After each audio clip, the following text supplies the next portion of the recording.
Diolch yn gwybod, dyma'r diwrnod olaf fi yn gwyr.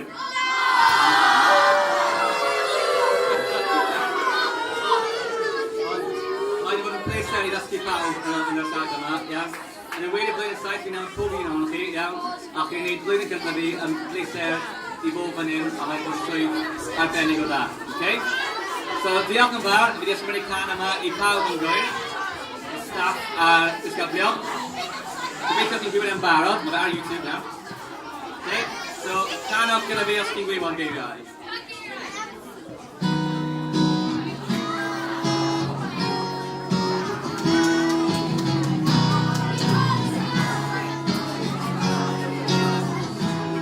Mae'r flwyddyn wedi hedfan, o'r diwedd mae'r haf di dod. Ond mae'n amser i mi adael, y lle dwi wedi bod. Am dron a bod o'i flwyddyn, fy nghartref i o'i gwyr. Gall y ddweud heb os amdani, dwi'n caru'r lle mae'n llwyr.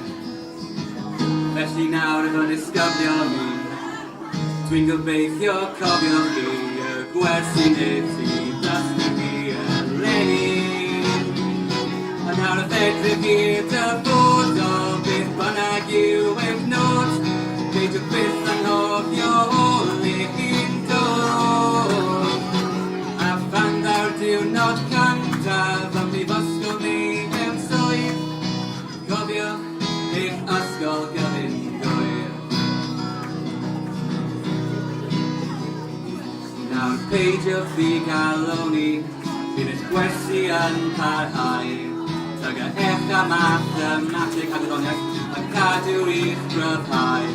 Ond hyd yn oed mwy bwysig, yw'ch agwedd dangoswch chi, fel disgyblion cydwybodol, a'ch parti ag atom ni. Wel mae'n amser wedi dod i ben, ond byddai'n cadw yn fy mhen, y gwersi weithioch chi'r ddysgu fi eleni. A nawr y fedrwch i'r dyfodol, beth bynnag yw eich nod, peidiwch byth anghofio o le chi'n dod.